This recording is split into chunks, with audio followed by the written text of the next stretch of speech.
These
badalas make it hurt.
Oh, yeah.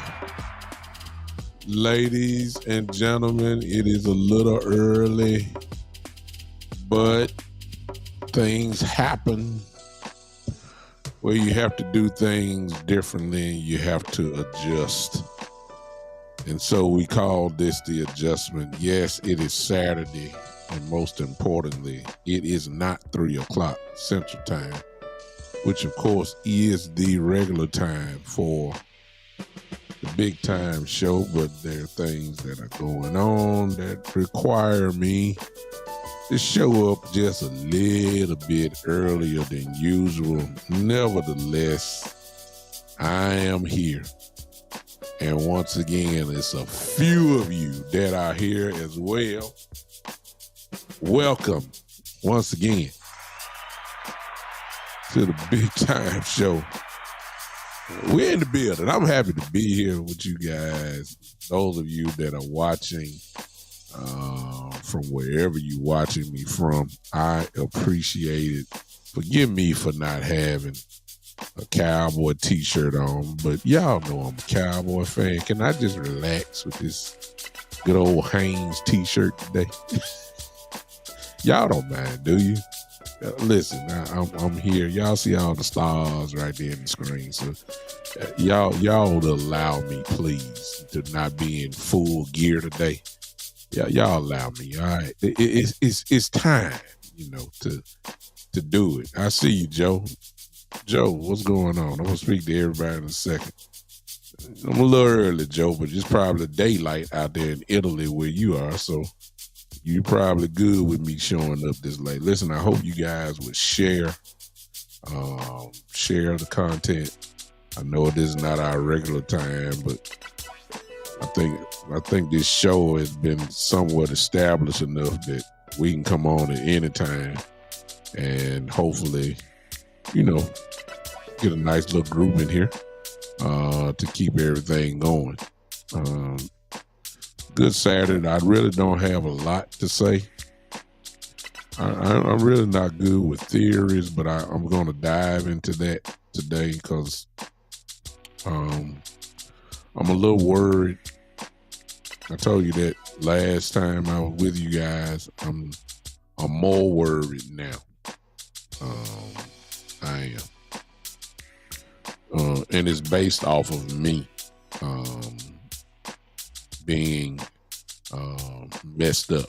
Because of not messed up. I'm saying I had an idea in mind for the Cowboys this off season, and I think that with the recent events, I could see the Cowboys doing the usual.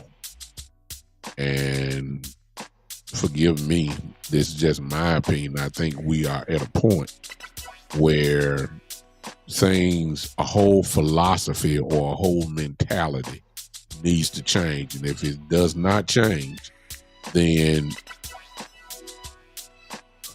we just get used to what we're getting. And I don't know if the organization, we'll find out rather quickly, if the organization is ready to really make that change. But if they're not, then get ready for another roller coaster up and down type of season. I think the Cowboys are at a point. This is me talking now. You may not agree, but I think the Cowboys are at a point where this offseason needs to be the foundation of a new mentality.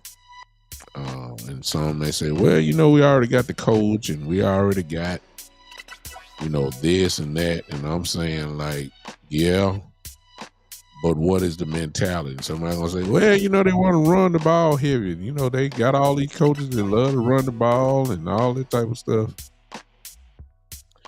That's fine and dandy, but the consistent part has been Jerry and Stephen Jones. That's the part where I'm saying that has to change in order for us to get where we really want to go. I'm not saying that automatically means that you're going to the Super Bowl or going to win the Super Bowl, but I'm saying this year has to be the foundation of change. That's what I'm talking about. This certain year has to be the foundation of change. And if they're not changing, then I don't know what else to say. We just gotta suffer. Everybody talking about, when Jerry leaves here and all that type of stuff. Well, that ain't really gonna solve the problem either, because Steven is here and he's worse than Jerry, if you ask me. So there has to be unless Charlotte is running the organization, or unless Jerry Jr., we really don't know their profile, like Steven. We know Charlotte kind of handles the business of the Cowboys. I don't know what Jerry Jr. does. But, if it's Steven running the show, I'm just being honest with you. I'm not looking forward to that at all, because he's already given us what he does. So it's really not about Jerry giving it up. If he gives it up, you fall into the hands, at least what I'm thinking, into the hands of Stephen Jones. That's not an improvement. Actually, to be honest with you, I think in some instances that makes it worse. So we really were talking about change this offseason, these next 2 to 3 years, because even if they're not saying it, they're going to invest heavily into the 3 main players. They've already took care of 2. All this talk about Michael Parsons leaving, let me get this static out of y'all here real quick. And then we'll hear something else. Yeah. If they're going to take care of Parsons, this is all this yep. We all know Michael Parsons will be here. He's not getting traded.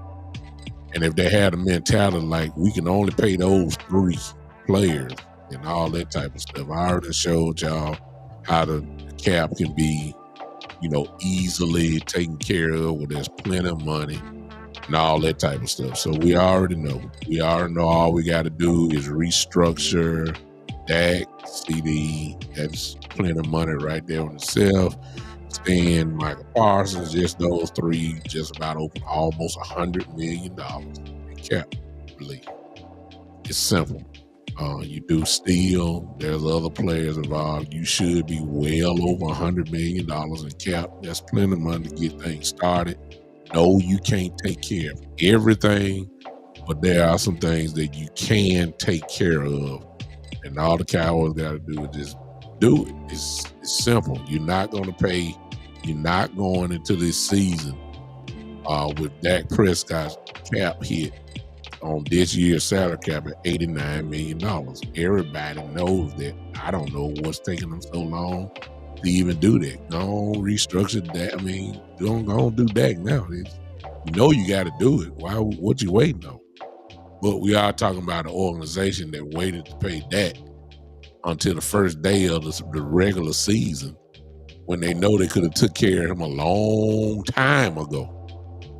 But they waited to do that. And because of that, it makes you question what are they going to do now. Before I move, let me speak to everybody that's here real quick. Joe, what's up? B-Bird, the legendary B-Bird. What's going on in here? Joe, perfect time over there in the T. How you doing? What's going on? Kid Cowboy in the building. What's going on? You say it's sad, huh? Let me go over there to TikTok real quick. Let me see who's on there real quick. Speak to these people. Cowboys fan. Yes, sir.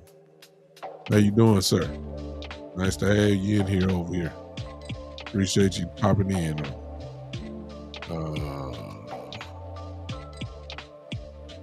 He said, I need a hug. Not yet. Let's just see how things play out first, T. Let's see how things play out first, and then we'll see if we need a hug. They still got plenty of time. They got plenty of time. But if they got this same mentality, we just the whole NFC East will pass us by. They will pass us by, and we'll be occupying close to last place, every week. I don't care how good the coaches are. In this game here, you gotta have players. That's just the bottom line. In this league here, you gotta have players. And we got money. We'll have money to get it done. It's just a matter if they do it. Now, this is what I want to talk about today. Well, let me do this first. My son is making tremendous noise. Y'all can hear. Let me do this first. Congratulations to my son. I believe that's why he's in here. He made his first trial for his AAU basketball team, and he made the team in basketball. So he's really excited. I'm excited. Real excited for him. 10 years old. He's pretty good. At 10, but he's good enough to make an AAU team. So be careful in your city. These AAU teams travel. So he may be in your city. We'll see. Oh, Lord, there you go. Yeah. So he's very happy about it. He had his trial last night. And Had a real good tryout. Even in the scrimmage session, he did pretty good. So, I enjoyed that. So, you see him here, he's extremely happy. He don't care nothing about the Cowboys right now. He ready to play basketball. So, he don't care about the Cowboys. He's a Cowboy fan now, but he don't. Yeah, he don't care about that. All he's concerned about is hooping. He ready to play ball now. So we'll see what this summer holds for him, and we'll check it out. All right. Now, say hello to the people. Hello. There you go. All right. Joe says I need a Super Bowl win. I'm getting too old. No, we're not trading Parsons out. Let me just stop this now. I don't know what y'all want to trade Micah Parsons for. Why? I mean, okay, I get it, but I'm saying, why are we trading the unknown? I mean, why are we trading for the unknown when we got the known? Does that make sense what I said? We know what Micah Parsons is. And there's a lot of Cowboy fans who have fallen into this trap of the Dallas Cowboy way, and that way is we love the draft. And I'm saying the draft represents the unknown. It is a crapshoot. Even if you draft it in the first round, every first round is not a guaranteed hit. When you got a kid that's 25 years old and hadn't even reached the prime of his career, and he gives you double-digit sacks every year, he's on pace, no question, for a Hall of Fame career. He ain't even nowhere near where he's gonna be. I'm just saying, why? Not you, Al. I'm just saying, it just don't make sense. Okay, so he would come with a ransom or whatever. You get picks like that, this. Just because we did it with Jimmy Johnson that year, that don't necessarily mean that it's going to happen again. Even if you get a whole bunch of picks, it don't mean you're going to hit. Jimmy Johnson hit when he had all those picks for Herschel Walker. Look at the names that came with it. I mean, Ken Norton, Russell Maryland, Tony Tolbert. Some of these guys linemen. I mean, yeah, he did it, but we talking 30, almost 40 years ago. Just because you acquire a lot of picks don't mean you gonna do something. See what I'm saying? I don't get that. You don't trade away those type of dudes, and he's one of those guys. I mean, I don't get the thirst for a whole bunch of picks. I mean, and especially in this season, if you get a bunch of picks, where they gonna play? They aren't, don't get fooled by the Cowboys' record. A lot of our record, without a doubt, could be attributed to their injuries. If we, Dak doesn't get hurt, we're not a 7-10 ball club with Dak. I know some of y'all gonna say, well, we were losing before he got hurt. They would have played a whole lot better if Dak would have been there. Bottom line, everybody know that. Diggs out, Bland out for the first part of the year. Sam Williams is out for the whole year. Overshown goes out. DeMarcus Lawrence goes out. Listen, we wouldn't have been no 7-10 team. If these guys are healthy, if you get all these picks, next year's picks, and maybe down the road next year's pick, that means if you talking about 2027 and all that, we're talking about guys who probably still in high school. Why are we talking about trading? Why are we talking about trading for a pick that y'all getting excited about? Ooh, we got 3 more picks in 2027 and 28 years draft. These kids is a junior and senior in high school. What are y'all excited about? I don't get that. I don't get it. But hey, people get excited about the draft and they think they can do it. I'm not gonna knock it because some people hit. I'm just saying, man. I don't. Parsons is the truth. Parsons is the truth. We don't need to get rid of him. That's, of course, it's just my opinion. I don't get it. That's what y'all want to do. I ain't gonna knock you for it. All I'm saying is, let's don't be so quick to trade away a guy that's not even in his prime, who is great. It's no question about it. He's a great defensive player. It is only gonna get better. This is a different type of dude. But anyway, I just don't. But anyway, I'm looking at now. I get it, T. I get it. You obviously live in Dallas, so I think you live in Dallas, T. And the Lakers got Luka, and that's fine.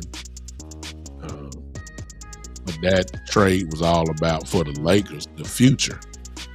Now, if you telling me the future, then your argument for the Cowboys about trading Micah, okay, I will ease off on it.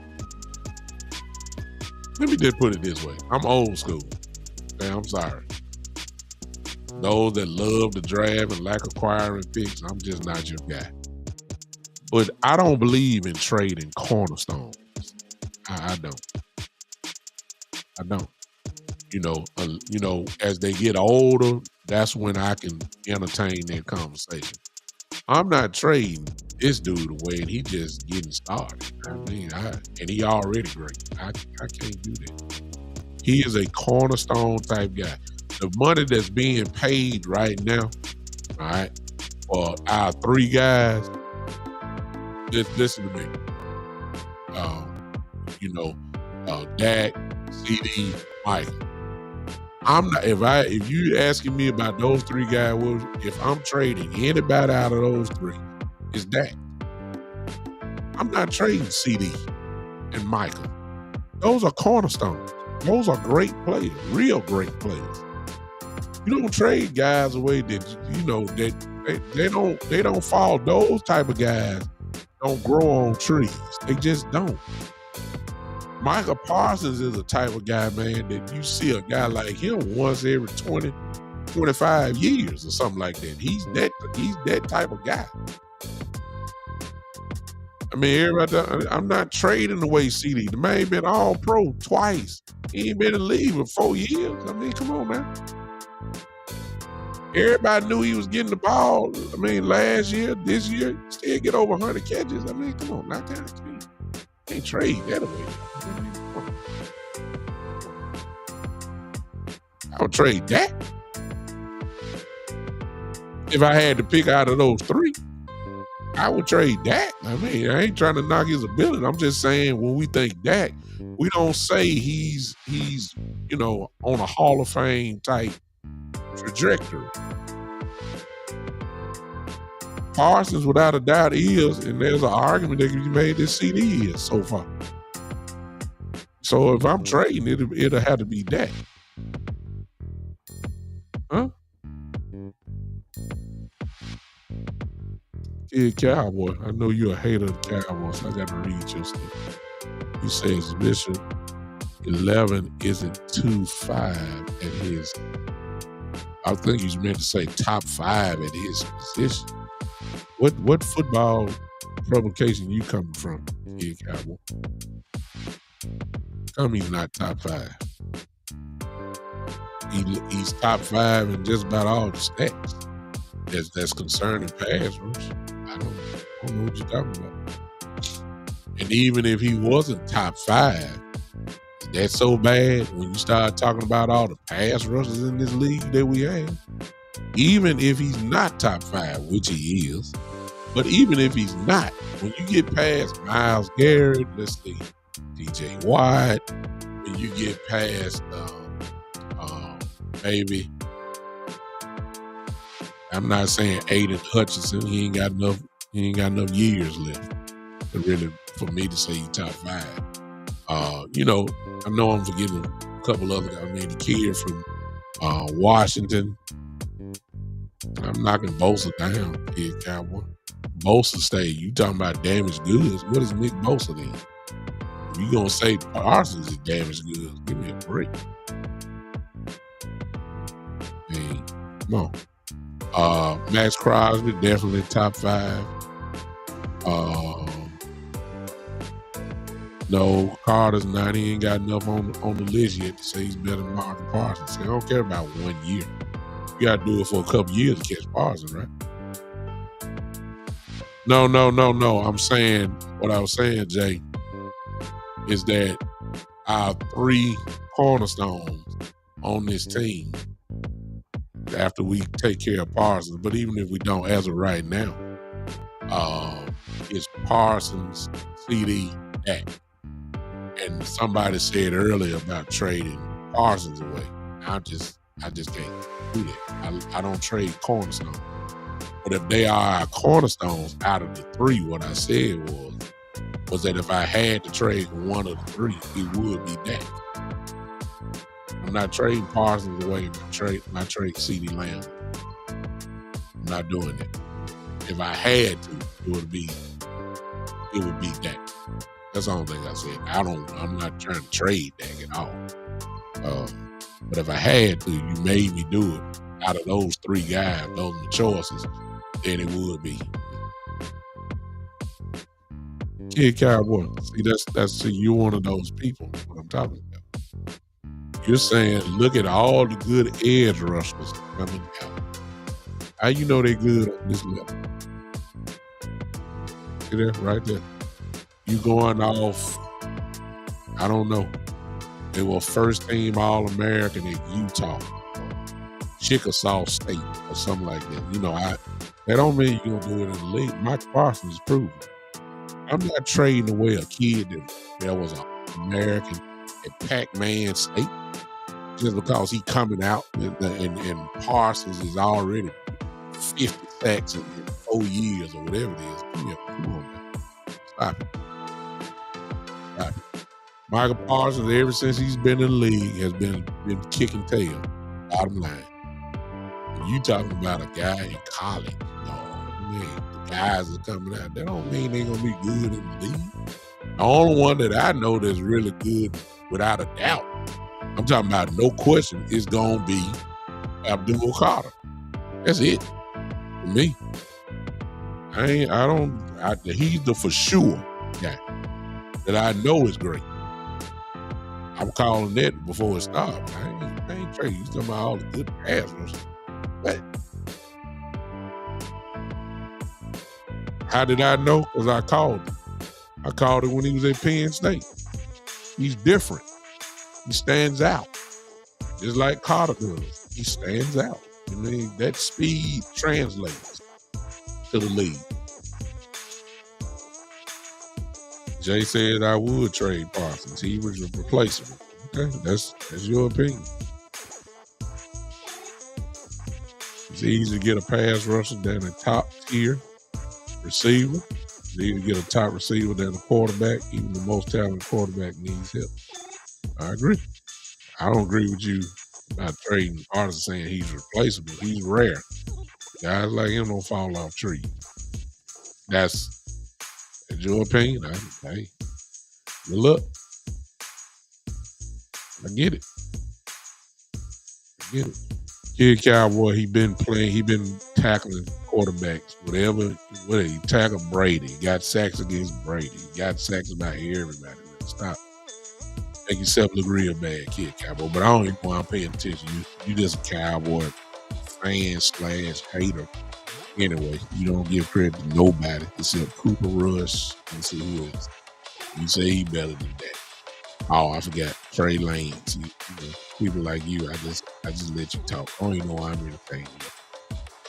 I don't even know why I'm entertaining. But anyway, you're entitled to your opinion. Now, this is what I want to talk about, y'all.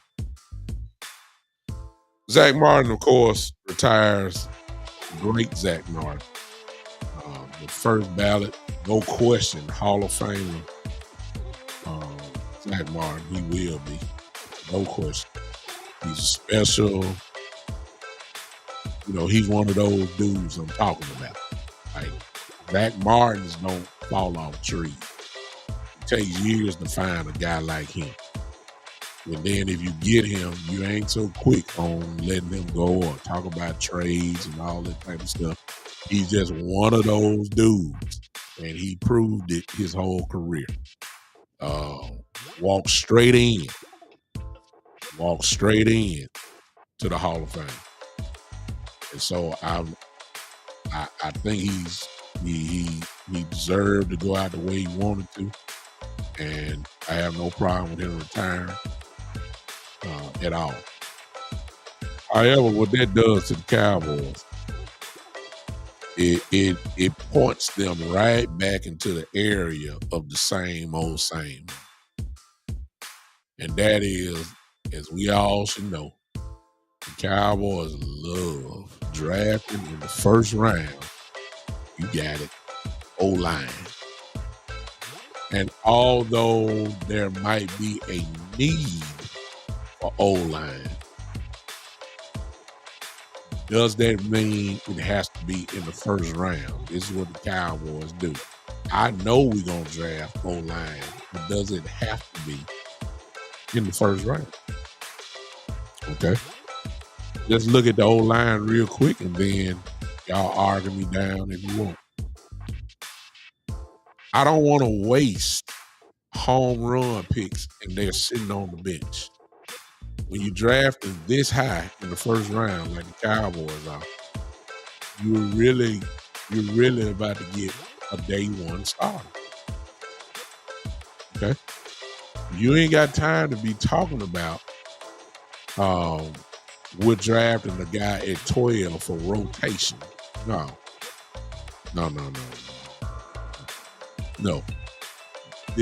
Whoever get drafted at 12 needs to be walking straight into the lineup day one. Day one. At 12? Oh, yeah. There's no question. I'm not drafting the guy so he can be splitting. I mean, he's number one. He's rotating. I ain't got time for that. See? Here's and Joe, I see you coming in, and I'm gonna come to that in just a second, because that's exactly the mistake that I don't want. Cowboys, man, look,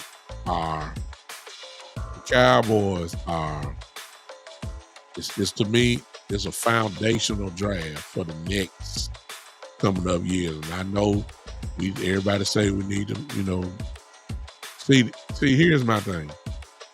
I'm sorry. You can't sign a guy and pay him $60 million a year. It's that.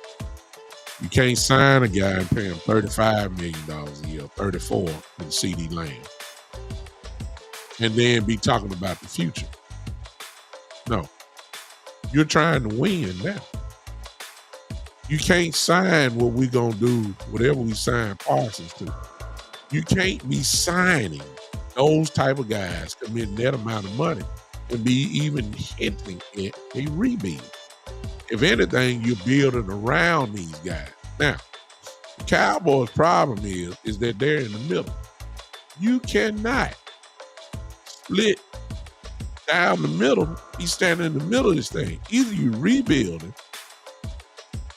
or you're trying to win. It's no in-between ground. And I think that's the first decision that really needs to be made. And please don't tell me, well, the Cowboys made the decision by paying Dak and paying CD. Of course they're trying to win. No, I got to see what you put around them now. That'll tell me whether you're really trying to win or not.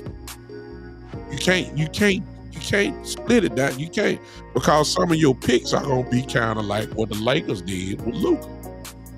LeBron is on his way out. You trade away Anthony Davis. Everybody automatically understand the Lakers have their superstar for the future. They really ain't worried about winning. Well, LeBron trying to win. But they're fourth in the West. Okay, fourth or fifth in the West. Yeah, they trying to win. So you can't sell that to guys who trying to win, and then all your moves are based off the future. You can't tell that to LeBron. And nor would he be satisfied. That's what I'm saying. So the same thing applies to the Cowboys. You can't do that. So I need to know what it is.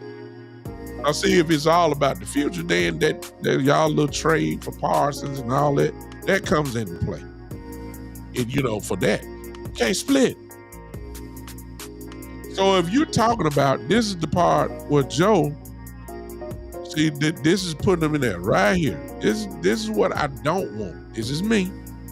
But again, this is why we diverse in Cowboy lane. Look at the comment Joe put down. Now that Zach Martin retired, offensive line is a must in the first round. See right there? That's what's scaring me. Because all what you done heard is Genty. All you heard was Genty, Luther Burden, Mboka, maybe Walker, the linebacker from Georgia. Y'all share this now. That's all we done heard about. We heard about drafting a certain individual at O-line at 12. What if most of us have said, especially all my brothers in content creator lane, we've all said that we have to hit a home run. We have to have a home run at 12. I said that we need to have a home run in the first 3 rounds.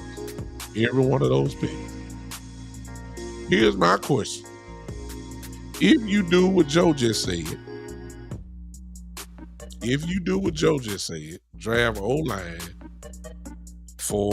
in the first round, which means at 12. Let's look at the offensive line, y'all, and think like the Cowboys. Let's go from left tackle. They're not going to give up on Guyton, left tackle. But y'all stop. This is the same organization that never gave up on Connor Williams at guard. No, he couldn't play. Stop it.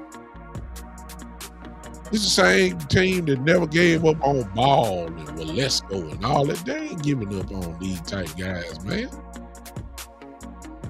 They're not doing it. They're not doing it. Okay? They're not giving up on Tyler Guyton.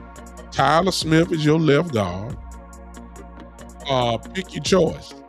BB at center or Hoffman at center. I'm going down to who potentially gonna start. Okay? Much as y'all don't like Terrence Steele, but here's the truth. When Terrence Steele started, when they finally made a commitment to run, we ain't hear nothing bad about Terrence Steele.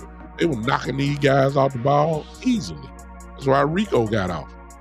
But if you got them passing the ball 50 times a game, they're not built like that. They're not good pass protecting type guys. That's why Steele got whipped a lot. And thank you. Somebody said, this kid Cowboy said, TJ Bass is sitting on the bench. Okay, I just named all those guys. Let me ask you a question.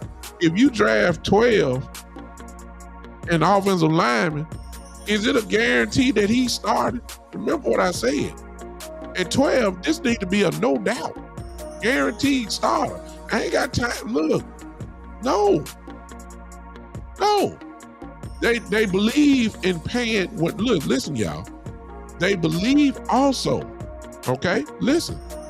They also believe that if we're paying you, you're playing. Y'all know that. This is the Cowboys we're talking about. They're paying Steele, right? They're paying Steele. Steele ain't finna sit down. The only way Steele will lose his job is unless, of course, he is hurt. That's it. That's it. He's not going to sit down. This is the Cowboys. I know y'all would sit him down, but I ain't trying to hear y'all. I'm trying to get y'all to see the way Steven and Jerry think. You know that if the Cowboys are paying somebody, you know that if they're getting paid, they're playing. Y'all know that. This is why some of y'all gonna be so hot at Jerry and Steven. Before long, these guys, this has been the Cowboy way. So again, if you're drafting first round at 12, I don't want any doubts. If I'm drafting at 12, I need the guy that is going to start day one. You pencil him in immediately. If you draft O-line at 12, I don't know he's gonna start. I know if you draft me Genty, I know he's day one starter. So you see the difference? If you draft me Luther Burton, he's starting. I don't care nothing about Jonathan Mingo. He's starting. If you draft me Walker, the linebacker from Georgia, day one. Day one. I ain't talking about the other guys ahead. We already know. If you trade, even if there's a lot of talk about Will Johnson, maybe there at 12. And he'll probably be one of the highest guys on the board. I'm not sure he's starting day one unless you don't sign me a real vet as a cornerback. I don't know that. Okay. If you sign McMillan, I like that big bird. There you go, right there. That's it right there. See, we talk about draft. We ain't got the free agents. Big Bird's comment there at the end. I mean, right there, your problem is solved right there. Draft, sign Will Hernandez, the free agents, and there you go. There your guard is right there. End of the discussion. You didn't even have to draft. Your draft strategy changes if you sign Will Hernandez. You still can draft a lineman. It just don't have to be in the first round. See what I'm saying? There's other ways to handle this, but of course, when we start talking about that, we know how the Cowboys are even in free agents. Okay? I'm just saying. So let's go. Now, I'm saying all this to say this. The draft simulator that I use, which is, I think, Pro Football Focus,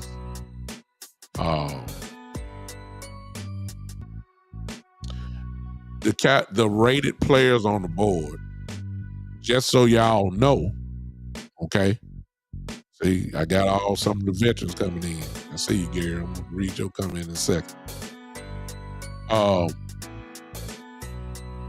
The players that they have rated, different publications have different ratings, but on the one that I use, the guard is Tyler Booker from Alabama, and he is rated 14th, which means there's a real good chance he will be there. He probably will be there. He will be there probably at 14. And guess what? If you're at 14, they're saying he's a first round pick. I said all that to say this. Ain't nobody called out Tyler Booker this whole offseason. Nobody.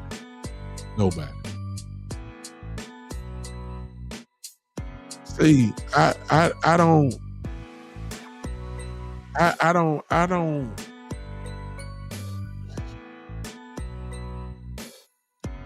ain't quite the home run pick I'm looking for. I'm not saying that Booker will not be solid. I'm not knocking him. He's good. I understand that. But if we draft him for the future, and you give me a guard there right there, see, me personally, I think the answer is in the building already. See, to me, with Zach Martin retiring, mine is simple. Move BB over the guard, let Brock Hoffman be your center.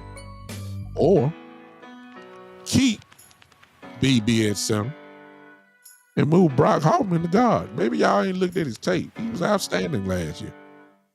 Hoffman wasn't no trash. I mean, Hoffman is a stone setter. Hoffman is a mauler. Y'all better look at his tape. I'm just saying. I get it, Jay. I don't know. I understand what you're saying, but I'm not even gonna argue for it. You say he would be an upgrade, Jay, over Hoffman and Bass. You know, I don't know. See, that's what I'm saying. He very well may be, but if I got a small inkling, say I ain't like you. You said it with pure confidence. I don't know. I know what he did in Georgia. I don't know if he can handle Jordan Davis and all that type of stuff. I don't know. I'm quite sure he can maul some folks, but I don't know if he can handle Jonathan Allen. I don't know. But I do know I saw Brock Hoffman did. All you gotta do is pull up the tape. I'm just saying. I don't know, I know what Booker did in the SEC, but this is the NFL. I just don't know. See, there's only a couple players in this draft that I'd call them the VIP list. I don't have to wonder at all about it. Most of them are up top. I don't have to wonder about, it's only about 3. I got some questions about Shedeur Sanders. I know he can play. And I know he's going to be pretty good. He holds the ball too long for me. He don't know how to throw the ball away. That's a question mark. I don't think he's there. I got questions about Cam Ward. See, the positives outweigh the negatives, but I got some for sure guys that I know that I ain't worried about at all. Travis Hunter, no worries. What I mean? Abdul Carter, no worries. Immediate pick, no question. Ted McMillan, no question. The wide receiver from Arizona, no question, none. Stick him in. See what I'm saying? I don't have no questions. It's only about 3 or 4 of them. That's it. I know I'm leaving somebody out. As crazy as it may sound to some of y'all, Mason Graham, Michigan. And here y'all go. I don't know Michigan players. I have no question at all about Mason Graham. None. That's 4 for me. None. And let me say this. I'll throw one more in. See, some of y'all ain't watching enough tape or y'all ain't seen it. Watch this, y'all. If Will Johnson runs a 4.5 or less at the combine, he'll enter that group for me too. No question. Will Johnson would be a no question guy for me. So that's only 5 for me. There is a guy in the first round, Jake Bryant, it's Tyler Booker. According to the publication that I draft on. Now, everybody else is a nut. Listen, he's rated 14th, which obviously means first round. The mistake that I don't want, I saw you, Jay, but whose publication is that? I wish I was in a different setting here where I can pull up the draft. Y'all won't be able to see it if I do it now.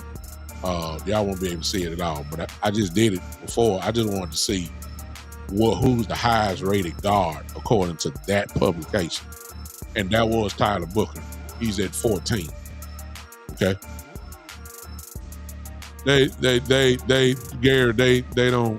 They just all they saw, where you from? Michigan. Oh, we don't want him.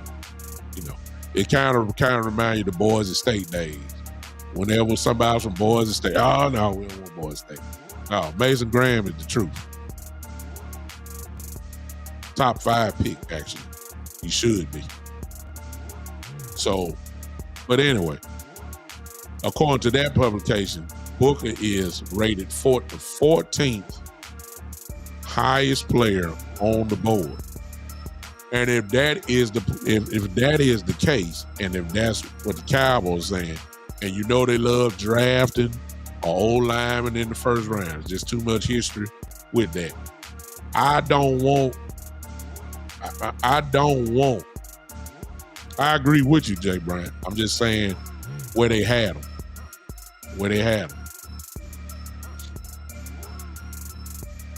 I just don't. They ain't gonna give up on Guyton, Gerald.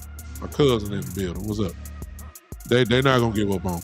I'm saying if you get him, what is he starting? See, I don't want to have questions at all at 12. All I'm plugging. I need a guy to gonna plug right in day one. That's what I'm looking for. And if I ain't got that, then why? Again, I'm the same guy that says I believe we got answers in the building already. So some of you can argue me down. That's why I say that's why we diverse in this chat, because some of y'all think that the answers are not in the building. I get it. I could very well be wrong. I believe in Hoffman. I do. I ain't gonna say that about Bass. I like Bass. I do. I love TJ Bass. If there's an injury, TJ Bass can come in and do the job. We done seen it. See what I'm saying? We have seen it, so we know he can do the job. Are there better guards in the league? Yeah, but we know he's very serviceable. I think Hoffman is a star, and I know Hoffman would start on a whole bunch of teams, a whole bunch of them. And I get it. I'm not going to argue with y'all on that, because we got different eyes. We see things differently. I'm cool with it. I'm cool with it. My eyes say Hoffman can play. Really play enough to be a star. I think you add a Hoffman to your offensive line, his offensive line, I think you can go play football. And play it well. Gary says Hassan Richards is good. He's proven too. It's just that when the Cowboys draft O-line the first day, it's almost like cement. It's a done deal. I don't want a guard at 12. I'm just sorry, because some folks saying we need guards since Zach done retired, and that's the trap that I don't want, because that falls right back into the same old. Not when you got guys on the board who you know are going to make immediate impact, and you got them staring you right in your face. See, the Cowboys scare me. They'll have somebody like Genty right there in front of their face, and they'll have a guy like Booker or whatever. Since I say he's 14 on the board. And I believe they'll pick Booker. I would. Got a super chat here. I appreciate it, B-Bird. B-Bird says, would you rather be 7-10 with the 12th pick or 8-9 with the 16th pick in each round? Good question. That part, B-Bird, will be incredible later in the draft. That's my thought, just off the top of my head. Considering the fact that we have 3 picks in the 5th round, we don't have a 4th round pick. And in the first round, I don't want to trade down. I don't. See, this is me, B-Bird. I'm not saying you can't win that way. What I'm saying is I want the best players at 12. I don't want to be experimenting, because I don't know the guy that we may target in. I don't know if he's going to be there. There's other teams that might try to move up and go get the guy or whatever. And the guy we were logging in on won't be there at 16. Now we're going to draft the offensive lineman, or we could have drafted something else. See what I'm saying? There's going to be a whole lot of phone calls right in that area there, 12 to 16. A lot of teams going to get desperate and going to want those guys. I want a guy that we sell on 2 guys. Abdul Carter won't be at 12. Abdul Carter won't be there at 16 either. Abdul Carter's going to be in the top 4. You got to trade up to get him. And you got to pay a price to get that done. So that ain't going to happen. Will you? See, later on, I see where you're coming from, kid. B-Bird. I would love to have 16 and all that type of stuff. I would. But I want the best player there. I don't want to be talking about, okay, I got Genty, I got possibly McMillan there. I got possibly Walker, the linebacker. I got Burden there, wide receiver.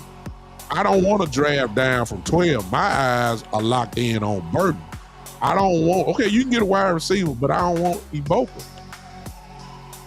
See what I'm saying? From Ohio State.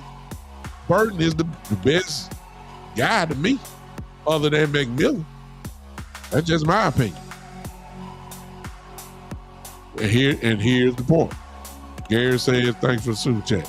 He said they will not draft Genty even if he's on the board. See, that's the problem I got. Stephen Jones, Jared will have Zeke hangover. Don't get your hopes up. They're not, because the Cowboys don't believe in first round running backs. That's also the problem. See, I'm thinking like the Jones. So I agree with you, Gary. I'm just saying, if I got Genty on the board, and he would be your highest rated player on the board, and you always say best player available. Okay, if that is the case, why am I drafting Booker perhaps? I'm just throwing him out. And you're right, Gary. He is a dog. But if I got McMillan there at 12, staring me in my face, and all I got to do is turn the card in. But we saying, let's go ahead and trade down to 16. And I had McMillan there, knowing the impact he would make. Why am I settling? I got the best. It's McMillan. He right there. He's right there, right in front of your face. You ain't got to trade down. You ain't got to think about it. He's there. I don't care nothing about an extra pick at 12. I agree. Jay said Matthew Golden. All these, I agree, Jay. Don't get me wrong. But out of those three names you just called, one of them is better than the other. That's who I want. If you think Golden is the best, that's who I want. I don't want to trade down and then have to settle, because if you got them in front of your face, yeah, they're good picks. But why do we have to always have to settle down? This is my part. I want the best. Whoever that is, I want the best. Here, Deontay Dixon, a fan of the world champion Philadelphia Eagles. He said, if y'all don't get a running back, y'all will finish last in the East. If you do, you will finish third. You see, he's saying Philly and Washington obviously is the number 1 and 2, which a lot of people think. I'm saying if our guys stay healthy, we get a running back there, whether that's Genty, whether that's Hampton, whether that's Caleb Johnson. Long as you give me not drafting, no, Joe. Not drafting. No, sir. They're on a rookie deal. No, sir. You ain't paying them Derrick Henry, Saquon Barkley money. No, sir. We talking about draft. We talking about first round draft. This is me. Y'all don't have to agree. This is me. I want the best if they're the best.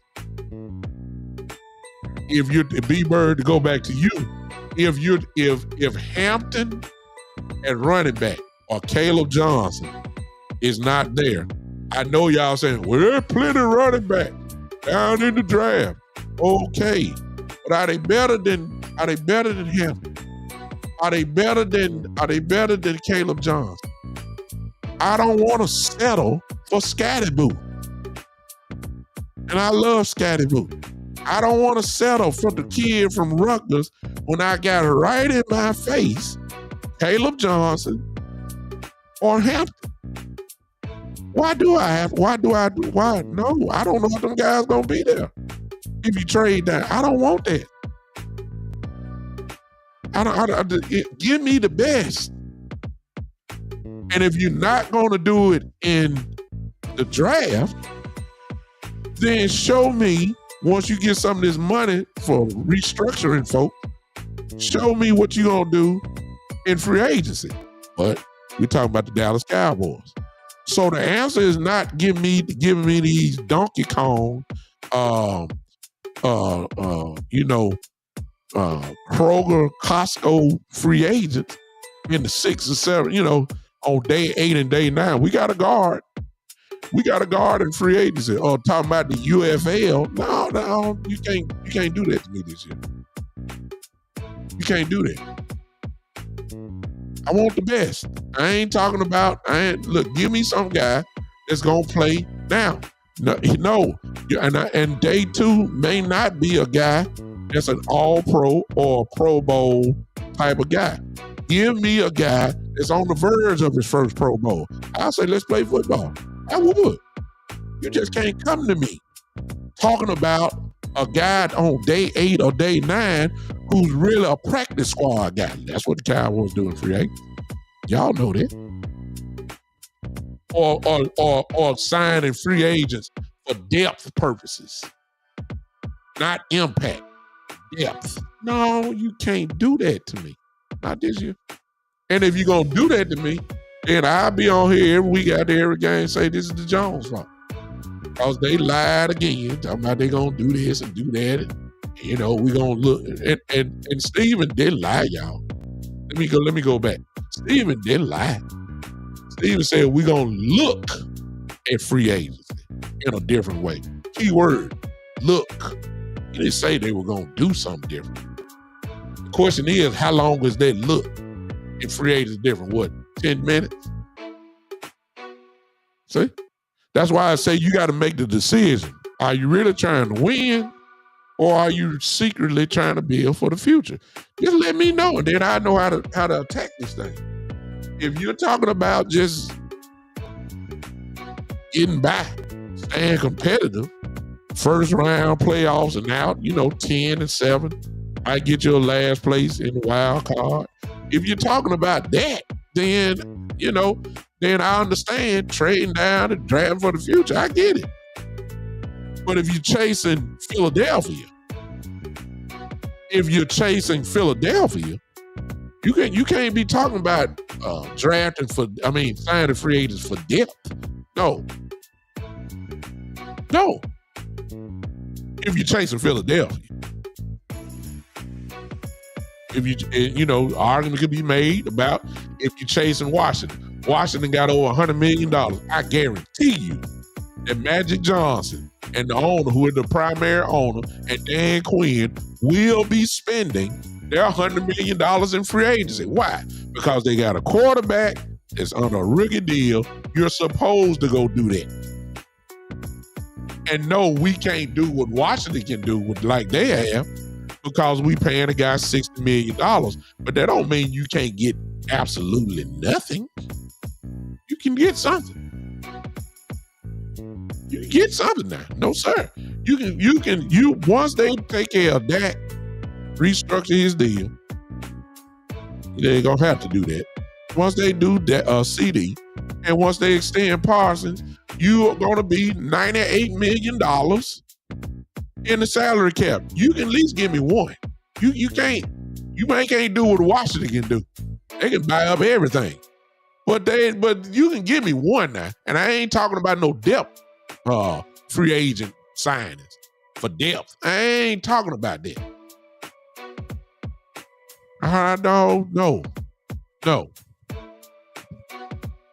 No. You know what I'm saying? You can't do this. If you're talking about winning, and we will know in free agency, because that's what's coming first. The draft is next. We will know in free agency how serious they really are. We will. And I ain't talking about signing up on day 9 free agents. You know, these truck stop free agents. You understand? You can't do that to me this year. You can't do that. These Walmart free agents. And, you can't. These Honda Accord free agents. No, sir. No, ma'am. No. You do that to me this year, I'm going to be saying, well, ladies and gentlemen, the Cowboys are still doing what they do. Because I ain't going to be hype about the draft. I be hyped about a couple players and all that, but we ain't this draft and developmental system. No, sir. No, sir. I'm about getting the best. When you drafting this high, we ain't got time for experiments. Get the best guy, and let's go play football. And please don't be talking about, well, we feel like that Booker, the guard, is a perfect first round pick. And and I'm just throwing up hypotheticals. And you got McMillan sitting there, and you got Genty sitting there, and you got Walker sitting there. You got Iboka sitting there. I mean, you got all these guys here who you know can make day one impact. And you're talking to me, you're telling me that this guy, guard, he's high on our board. He was real high.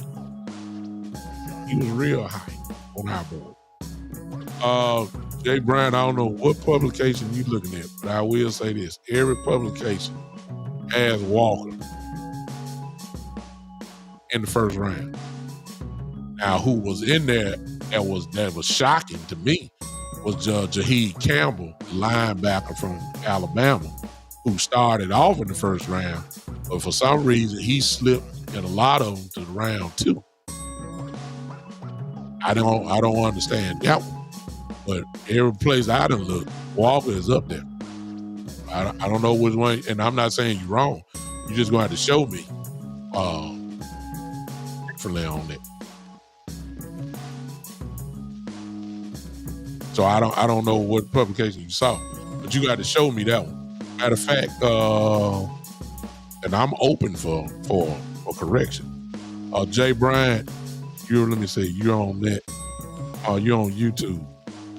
If you have a Facebook account, Jay, let me just do this, because I want to see what you're talking about. Because there's nowhere in the world he's dropping way out the first round. That's just me. Let me put this in. Jay Bryant, I need you to do this for me, because I'm interested in seeing. I want to know why, when a guy was that high, all of a sudden now he's not. Now they got him way in the second round. I don't get that. This is what I need you to do, Jay Bryant. Please show me. I need you to email me. There it is. It's simple. BigTimeShow3@gmail.com. Let me say this to everybody. Everybody can get me there, just in case. Some of you know my phone number. Some of you are on the Big Time Show Facebook. Some of you in my Patreon group, where you definitely get access to me like that. You can do that. But for those that are not on Facebook, you can get it just like that. If you're on TikTok, email me there and show me. Jay Bryant, show me the publication that has him in the second round. Please show me that. If they do, I want to read why he's second round. That's what I'm saying. I know the Scoreton is dropping. I saw that. Oh, okay, Jay, you say you're looking at film. Oh, okay, so that's your opinion. Okay, well, I ain't got no problem with that. I ain't got no problem with that. That's your opinion. You think he's not first round. You're going against a lot of scouts then with that opinion. I ain't gonna knock you. Everybody see tape differently. I applaud you, because you stepping out on the island by yourself on that one. And that's probably gonna be I got you, Jay. Appreciate that. If you're saying that, there's a lot of people that ain't gonna stand with you on that. That's what scouting is all about. That's what it's all about. So I ain't gonna argue with you on that. You say it's not a publication. You say you watching film. I ain't knocking. Because my eyes say he's good enough. That's what my eyes say. I love it, Jay. I love it. I love it. I love it. Y'all see what Jay's saying? See, guys, players know players. We all can be wrong. But players know players. So I'm gonna rock with Jay Bryant, even if he's wrong. I'm gonna rock with him. That's what his eyes say. I'm cool. I'm cool with it.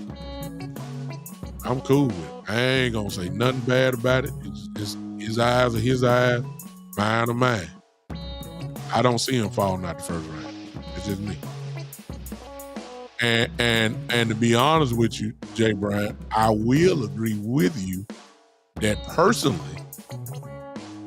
like I said, I don't know why Campbell is falling to the second round, at least on some publication.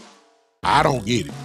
I personally, listen to me, I personally think that Campbell is better than Walker. I agree with you on that. That's what my eyes tell me. I don't know why he's dropped like that.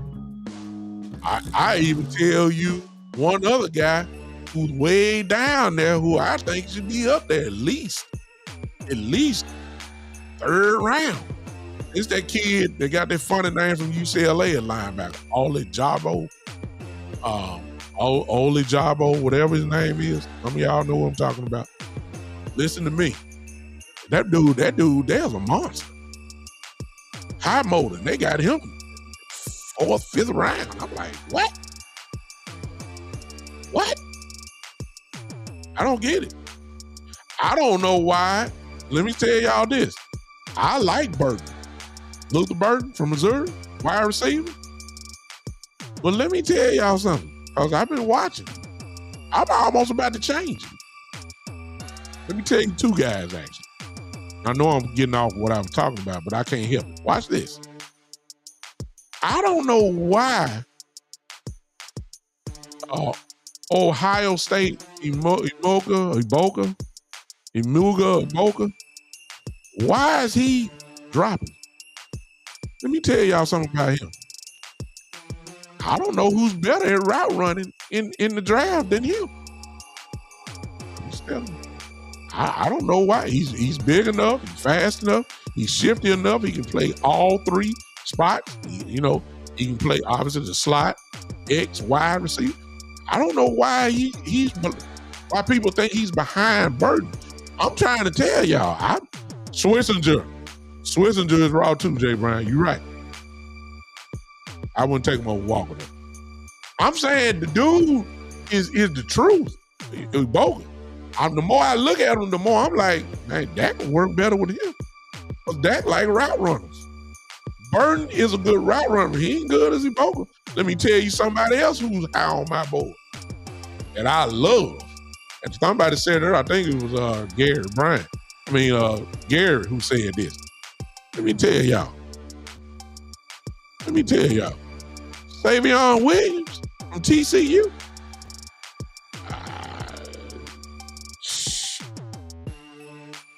Give Dak Savion Williams and let Savion have CD as his other guy. Savion Williams and CD Lamb together. Yeah, I don't know why he's so low. Third, some folks got him in the 3rd round. That's him, man. That's him, Gary. Schlesinger is raw too. I'm just saying, I know Schlesinger is raw, Gary. But why is, let me try pronouncing that, Oladejo. Why is he so low? I don't get it. Just in case y'all don't know, y'all need to look at Oladejo from UCLA, y'all. Let me tell y'all something. All I'm saying, look at him. That's all I'm saying. That's all I'm gonna say. And you tell me. Yeah. See, I don't know why Williams is so low. Well, Jay, then you will love Oladejo then. Since you know it. You watching film. I'm quite sure you done looked at him. This dude is the truth. I'm just saying. Somebody gonna have to tell me why Savion Williams is so low. Somebody got to show me why Iboka from Ohio State is dropping. He's still 1st round, but why is he dropping? Why is there a little gap between him and Burton? I don't see the gap. It's a flip of the coin to me. I love Burton. I just don't understand why Iboka's falling so low. And I don't know why Savion Williams is way. I don't get that. Y'all better start watching something. Look. I'm just saying. I'm gonna tell you one more. If you look at, he's linebacker, Gary, which we need. It's one more that I'm finna throw up. Like,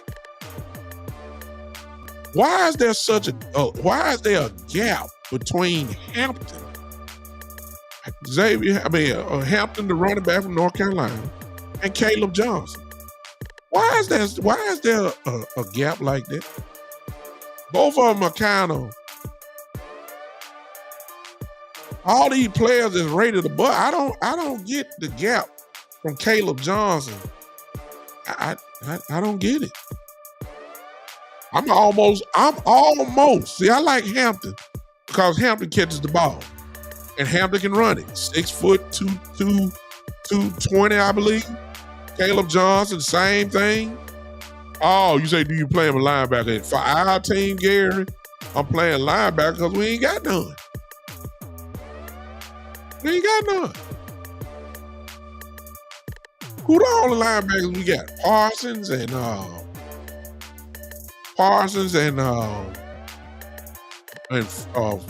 Maris. Everybody else is a free agent. Kendrick is a free agent. Vigil is a free agent. I don't think they're gonna bring back Damone Clark. That's for sure. We don't have no linebacker. I like that, Jay. I don't see the real gap though. Caleb can get through there too now. Hampton is more, and I ain't saying he this. Please don't get me wrong. He has a Marshall Faulk type game to him. I ain't saying he Faulk. I'm just saying he can do it all. He's a weapon catching the ball. He's a Camara type guy. He can run over you. He can run around you. He's shifty. Caleb is more a hammer. I'll give you that. And I'm not sure, but Iowa was not, they're from the Big Ten. They don't do that, all that passing out of there. You know what I'm saying? That don't mean Caleb can't catch it. It's just that's not what Iowa does. I don't know if he can catch or not, like Hampton. I don't know. I would bet and say no. See what I'm saying? It's kind of like Jay Bryant. It all depends on your eyes. But, we already figured out that our eyes ain't like the Cowboys' eyes. Y'all know that. So let's be sure that we understand that. And once you try to jump into the shoes of the Cowboys, you probably can draft at least the way they do it. They don't draft like us, y'all. I want the best. And I'm scared to go back to what I started with. Really, this show is about the fallout of Zach Martin and how the Cowboys, who love drafting O-line in the first round, and there's a guard that's there. If there's a guard there and he's right in the somewhere between the 12 and 17 range, and there's a guard that's there, the Cowboys' history is to not draft that guy.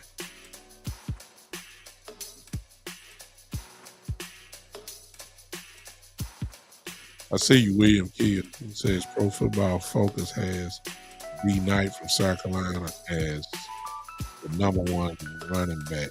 Linebacker, 32 overall. Okay.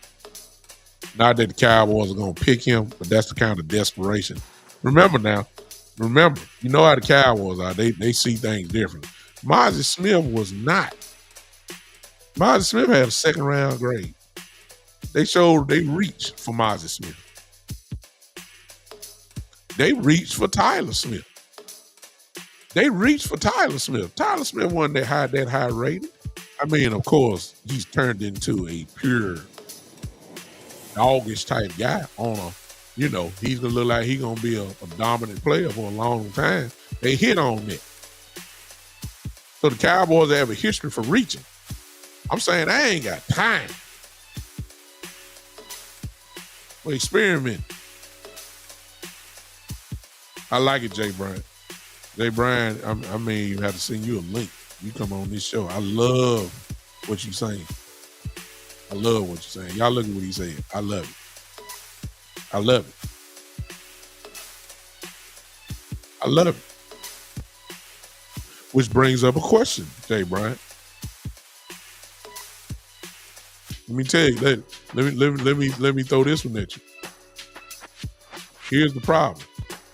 If this was McCarthy here, we already know what to do based off what you said. I don't know if we can define the system yet. You see what I'm saying? I don't know if we can find it. We got to see it. But see, here's the other problem, though, Jay Bryant, and this ain't got nothing to do with what we talking about. Let me tell y'all what's going to happen. Let me take your mind back. I've said this before, but for that people who haven't seen me or whatever, let me throw this out to you again. This is the problem that we're going to run into. I guarantee you. Because Jerry too old to change spots. Y'all understand me? He's like leopard don't change his spots. He too old now. He's gonna get in the way. The question is how severe. He's gonna get in the way. Let me take your mind back to prove my point. Y'all remember the Pittsburgh game last year? That was the game that Rico had his first really coming out party because they made a commitment to run the football. And Rico had over 100 yards, had a great game. Then what happened, y'all?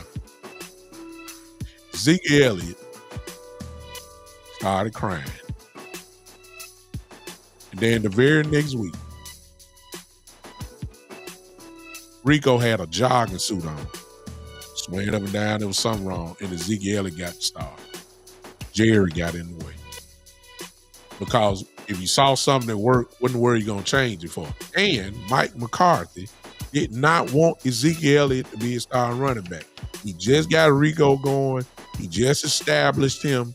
And then the very next week, Zeke started crying. Y'all know that. He was in the jogging suit. A healthy, they said something wrong with him, but I say he was just a healthy scratch because he played the very next week. He didn't need no rest. You tried to appease Ezekiel Elliott. The same way he did that, ladies and gentlemen. This is what I'm trying to tell y'all. Look at the coaching staff. The coaching staff, what you've heard, is that it's obvious that they want to be a run-heavy type offense, okay?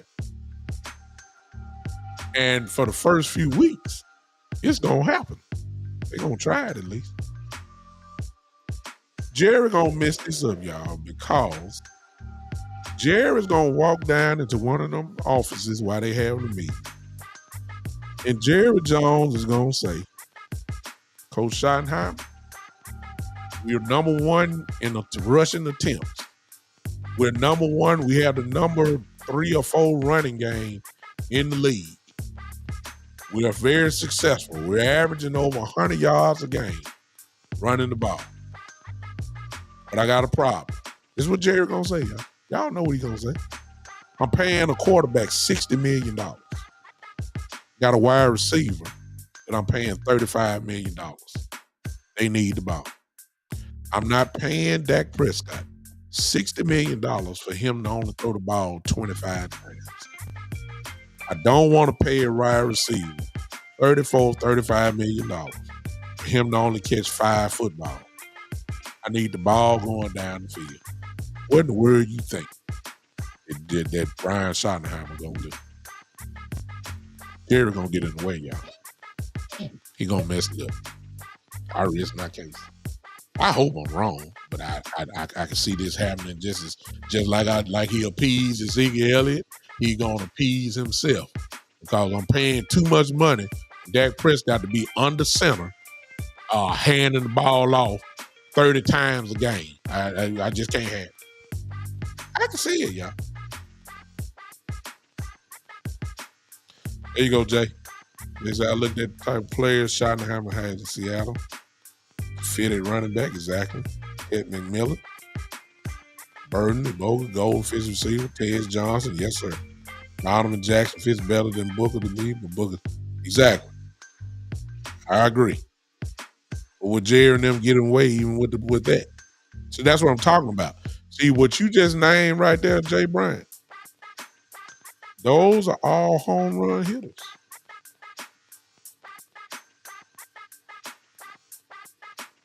Those are hitters. Give me either one of those guys you talking about. I'm happy. But don't pass it by for a reaching guard that nobody ain't talking about the whole time. Y'all got the magical eyes, and all of a sudden y'all, well, we got Zach Martin. This guy's a first round grade. See, he's a guard. We need a guard. We think about the future. He'll be a guard for us for the next 15 years. This is the guy that we need. I'm telling y'all, this is what I'm saying. Why am I saying that? Because we got too much evidence to say that this is happening. That's why. Know what I'm saying? I give Steven credit. Jerry wanted to draft Johnny Manziel. Steve said, nope, we got to draft this kid called Zach Martin. We got to. This is it. We can't draft Johnny Manziel. See, that's go to show you what I'm talking about. See what I'm saying? This is what Jerry would do. He dead set on splash. Well, he wanted that guy. Give me the guy that's raw. That's why I'm saying if we don't end up with a 4th round pick, these first 3 rounds need to be home run. As I've said before on previous shows, I ain't talking about no Tony Gwynn type home run, Rod Carew type home run. You know them balls that barely get over the fence. If the left field and right field is 330 down the line, I don't want that home run to just go 332. No. First 3 picks need to be Barry Bonds, Babe Ruth, Sammy Sosa. I'm talking about when they hit the ball, they staring at it. They ain't trying to run the first base. How they know it's gone. If center field is 400, I want 450. If it's down the line 330, I need the ball to be at least 400 going down the line. 425. Those type home runs. I don't know. That's what the first 3 picks supposed to be.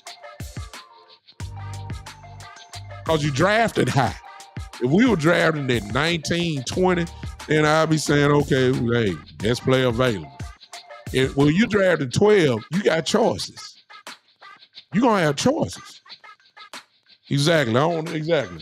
Exactly, Gary. We don't need no Bucky Dent. Exactly. No. We don't want them type. Exactly, kid cowboy. That's what I'm talking about. Balls that when it come off the bat, you already know. Everybody stand up, just start staring. I want Ricky Henderson home runs. What I mean by that, when Ricky hit a home run, he started going through his little dance, his little dance and all that, because he knew the ball was gone. He had to look at it. I want showcase home run.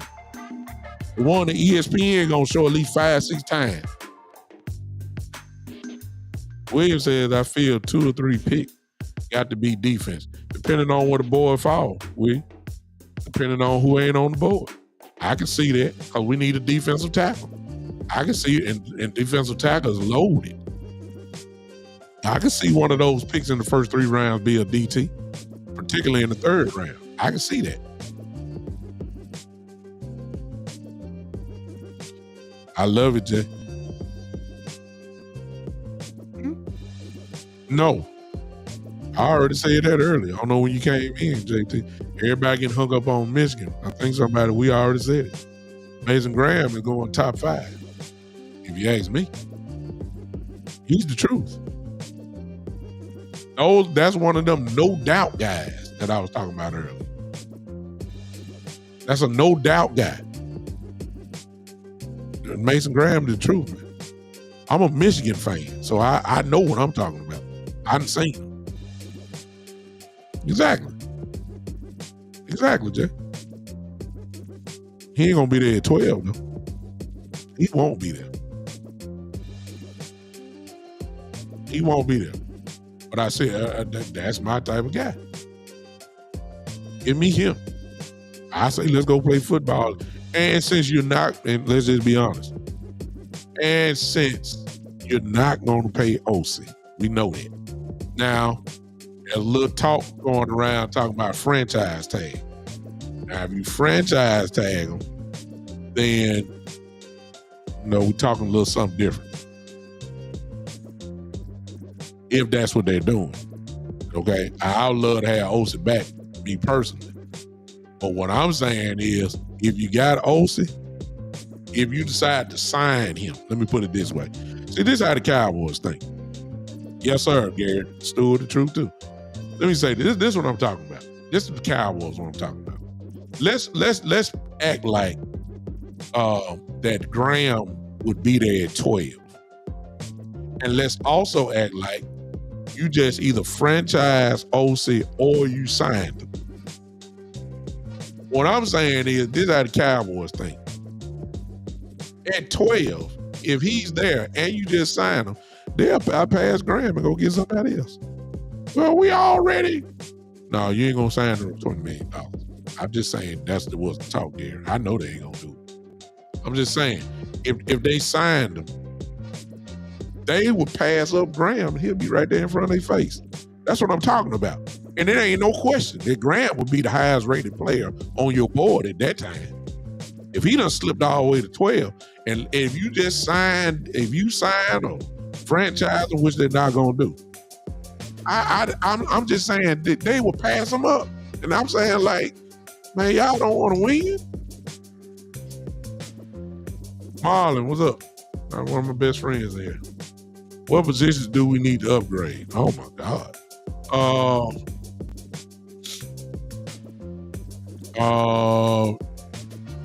You can say left tackle, but you can go left tackle. I mean, based off where he played, but they're gonna let him grow. I'll go right tackle. If you're dedicated, with Zach leaving, you obviously need a right guard. That's definitely a place that need upgrade. Wide receiver 2. Wide receiver 2. I see you, Karam. I'll answer your question next. Wide receiver 2. For sure. Running back. So I just named about 5 or 6 spots on offense. Defense. You can never have enough edge. We definitely need to upgrade defensive tackle. Everybody know that. We don't have no linebacker, so obviously we need linebacker. Because Diggs is hurt and probably going to be hurt for the majority of this year, at least what I believe. We need corner. Some of y'all going to say safety, but think like the Cowboys now. The Cowboys just paid Hooker and they paid Donovan Wilson. They ain't drafting no safety. They're not. So we got a lot of spots, and you ain't gonna get it all in this draft. But I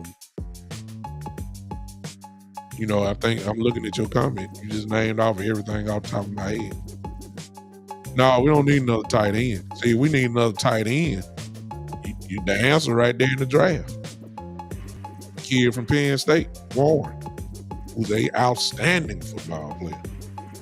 Great football player. You will win with him. So, I mean, we got a lot of holes. We got a lot of holes. I don't think we're going to be able to address it the right way because y'all got to keep in mind now, all these picks we got, I mean, how many of them really gonna make the team? Come on, y'all. Let's be realistic. A whole bunch of them gonna be on the practice squad. Y'all know that. So that's why I ain't getting too excited. That's why I'm saying these first 3 rounds, you gotta hit a home run for me. A lot of you guys ain't gonna make the team now. They're gonna be on the practice squad. You're absolutely right, Shane. Backup quarterback. They can solve that easily by. Can you find somebody better? Yeah, but how much are you gonna have to pay him? See, Rush is a perfect backup quarterback. Already in the system. Already knows Schottenheimer, knows what he wants, knows the plays already. He's perfect. Cooper Rush is. If you want to go by knowing, I guess you have to figure in Trey Lance there, but Trey Lance is, I don't want him at all, but I'm saying with familiarity, you have to factor him in on that. He's just going to take a pay cut because he ain't getting paid no $5 million. Just saying.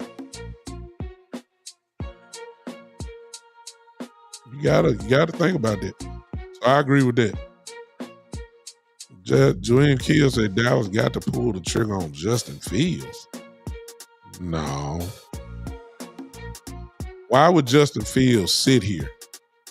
Why would he even sign to come here knowing that he gonna ride the bench for 4 years? Why? Dak Prescott, if he remains healthy,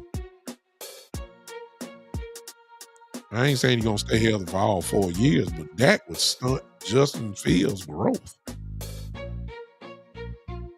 He's not going to start. You're not going to sit a $60 million quarterback on the bench. There's no competition. The only way that Justin Fields will start is unless he's hurt. And soon as Dak Prescott gets healthy, I don't care if Justin Fields would win 10 games in a row. Dak Prescott is back on the field. You're not paying a guy $60 million to sit down. So that would be a waste to get Justin Fields. Justin Fields is a starter. Justin Fields deserves to be a starter. Cooper Rush deserves to be a backup. Justin Fields needs to be starting for somebody. He's that type of player. He don't need to be a QB2. And he ain't going to sign in anyway. Justin Fields want to play. See what I'm saying? Justin Fields wants to play. No. Justin Fields ain't thinking about sitting no bench for 4 years. No, sir. Yeah. Exactly, Karan. No, everybody kind of know you don't sit a guy down, he getting paid $60 million. No way. Well, Fields can start for a lot of teams. Know what I'm saying? A real starter ain't trying to come here to that when it's already settled who the quarterback is. Fields want to start. Why would Fields leave? Fields probably be your starter at Pittsburgh next year. Get rid of Aaron Rodgers. Russell Wilson. Fields ain't going nowhere. I heard all the talk about Aaron Rodgers maybe going to Pittsburgh and all that type of stuff. Why? You already got your starter, Justin Fields. Karam, it was something you had said earlier. I said I was going to come back to. Hey, I appreciate everybody. Hey, do me a favor. I ain't said it all day, y'all. But y'all should have been doing this. Everybody hit that like button. Since this is my first time saying that, I need those of you that are watching YouTube, hit that heart button, double tap your screen. I need about 20 likes. From those that are watching on YouTube, on Facebook, I need you to smash that thumb button. It's only going to take you maybe about 6 seconds. 6 seconds, you'll have sent me at least 20 likes. That's by that thumbs up or heart button, whichever one you want to do. Rom, I can't find the comment. I knew I missed it. You asked me something about, oh God, I forget. Y'all forgive me. I'm really trying to find it because I thought that was an interesting statement that Param had made. I'm sorry.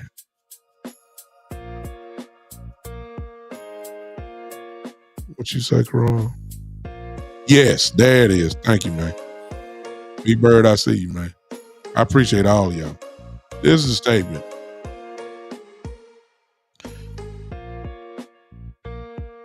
Said your thoughts on William McClay as an executive. When you do the body of work, he's done incredibly well. You ain't gonna hit on every pick.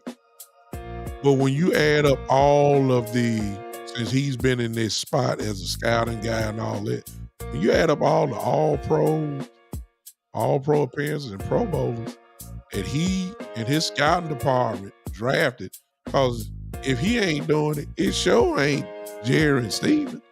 They ain't looking at no film and breaking down players, looking at foot movement and hand placement and, hip rotation movement. And, they ain't doing all that. They're leaning on the expertise of Will and his staff. Jerry and Steven ain't looking at no film. So all these Pro Bowlers that we've had over the last all these years, you have to give him the credit. The problem ain't Will McClay.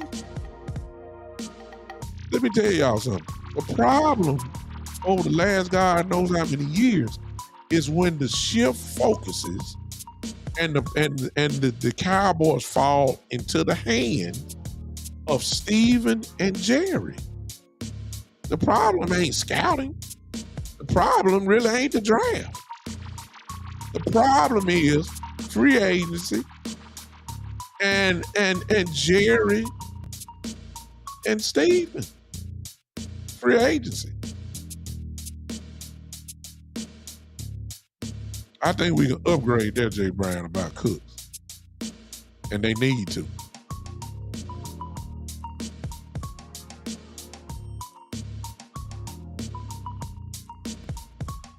But you talking about a world-class GM, Karan.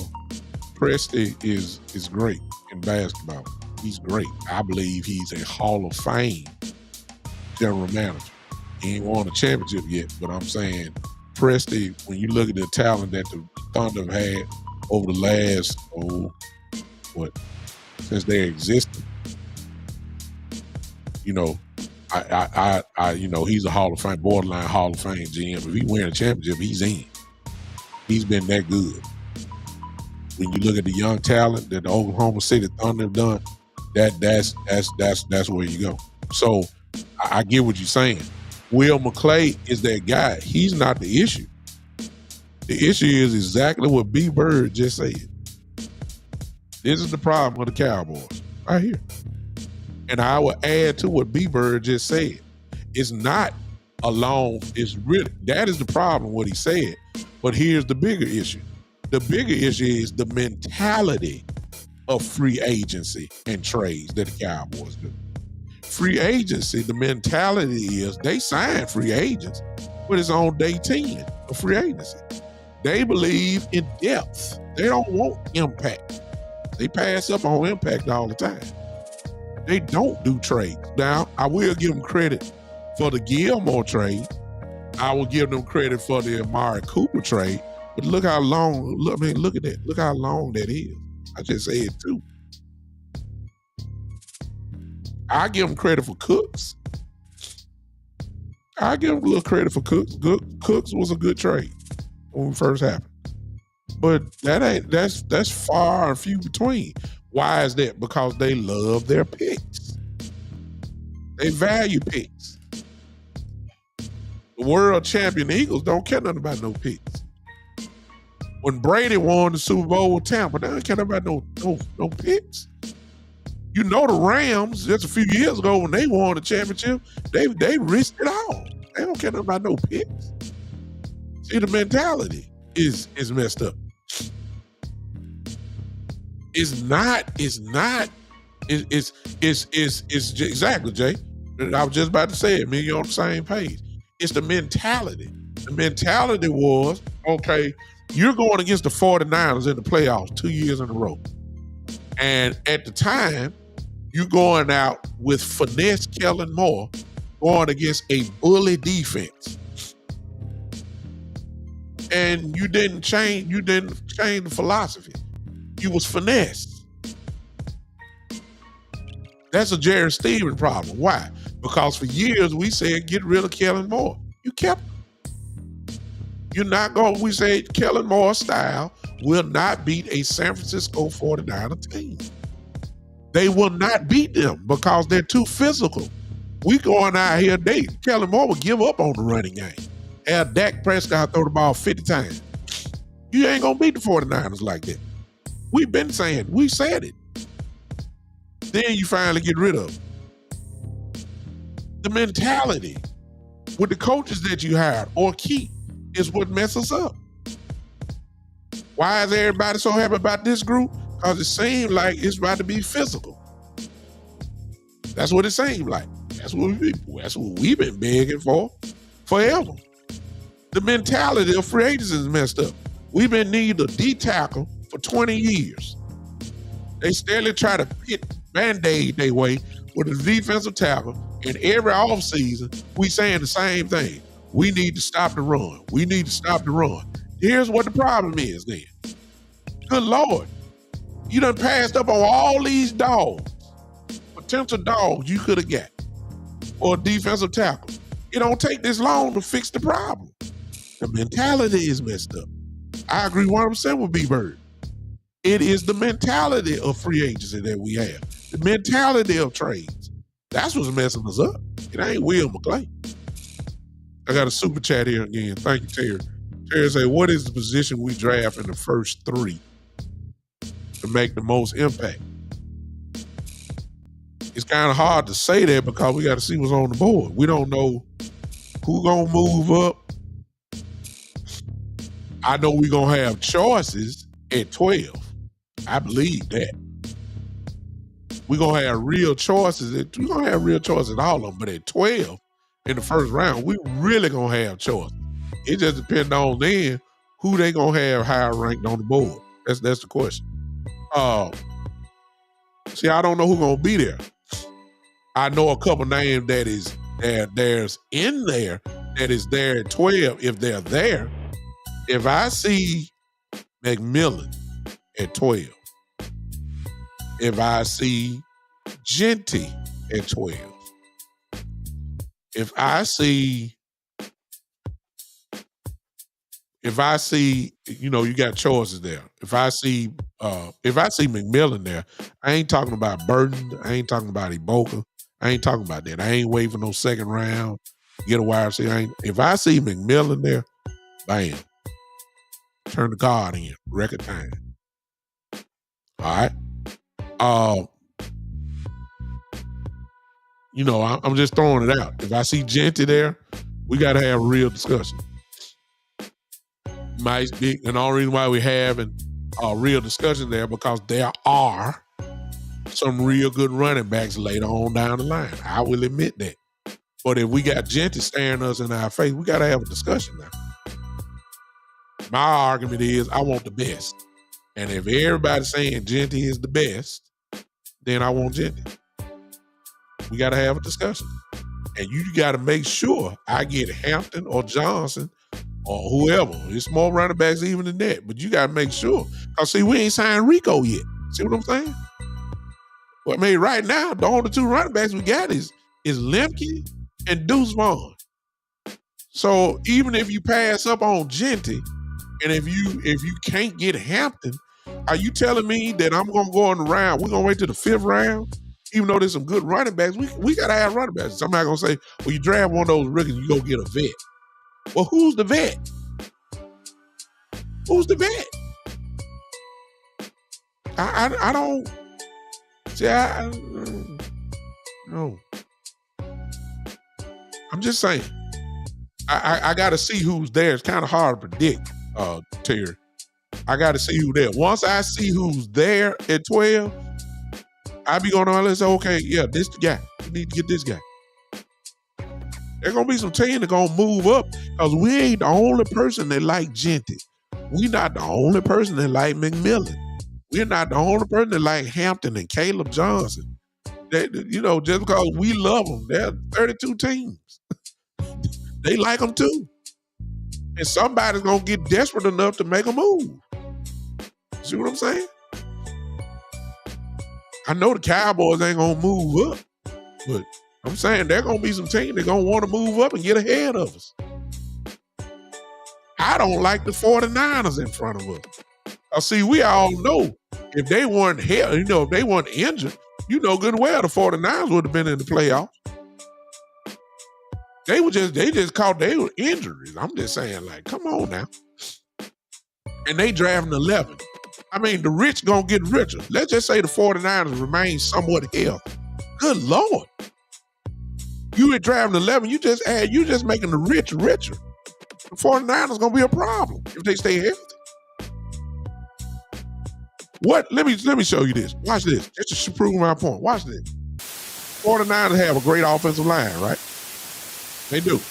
Since arguing about that. They do. Okay?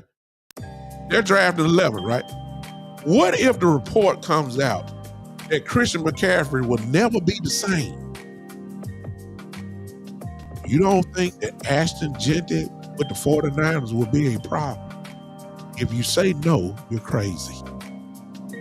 That's the kind of stuff I'm talking about. See, nobody ain't saying nothing about McCaffrey. His body was tore up last year with some real serious injuries. If they get the report, and they the only ones that nobody said nothing about McCaffrey since the 49ers season ended when he got hurt again. Nobody ain't saying nothing. Nobody. The man had to go overseas to get stuff done. Let me tell you, if it comes out that McCaffrey is not, and they ain't got no confidence in him, what if the 49ers pick 11 and pick Jeanty? You don't think that wouldn't be a great pickup for them? With Kyle Shanahan? Lord have mercy. The rich get richer. Jay said, I don't care if we re-sign Rico. R.J. Harvey, Trey Henderson. Great pickup with Henderson from Ohio State. R.J. Harvey, I like him too. Just saying. If you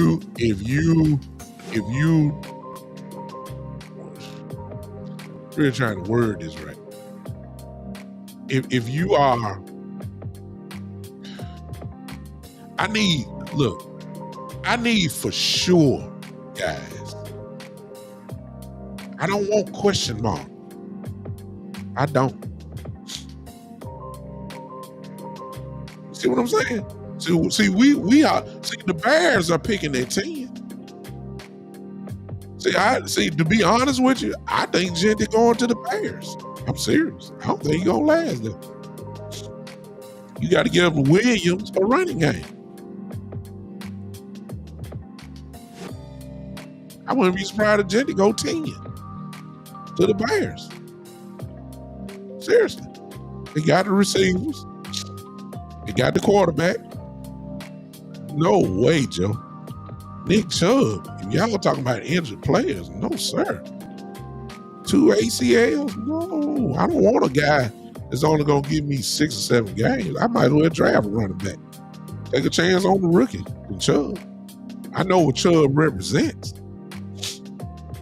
I don't want Chubb. I'm just saying, we talking about Jeanty, but I wouldn't be surprised if the Bears pick him. McCaffrey is a real wild card right now to me. I don't know what he really is. They will have options at 12, but the option again, it needs to be a home run pick. No questions. Day one starter. That's at 12. I think the second round is the same thing. Plenty of choices. Third round. Because we don't have a fourth round, it needs to be a home run as well. At a primary position of need. And this is all depending on free agency. If we're not signing Osa, re-signing him, then DT becomes a serious priority. Just saying. If you do sign Osa, you still got a priority there, but it's not as high. Linebacker, for sure, is needed. Linebacker for sure. We don't have none. We don't have any. We got to get address linebacker. And I ain't talking about no fill-in guys either. See, I love Jaheim Campbell. I love him. He evidently gonna be in the second round, supposedly. I love him.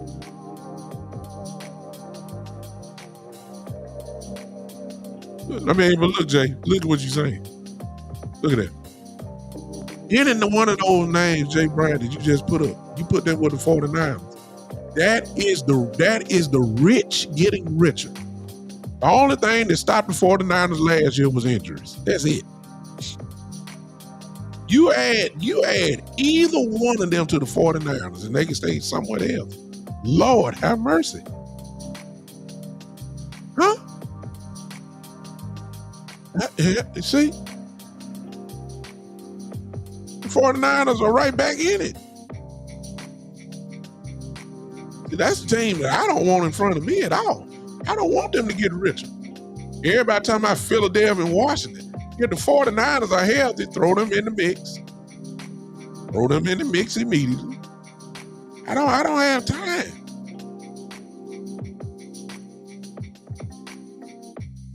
Huh? Yeah, I agree, Jay. I take Grant. I take Grant, whatever. I love him. But we got to trust. If Olsen does not sign, you know, the Cow, this is a priority. Until Debo is gone, Karan, I'm saying the 49ers still the 49ers.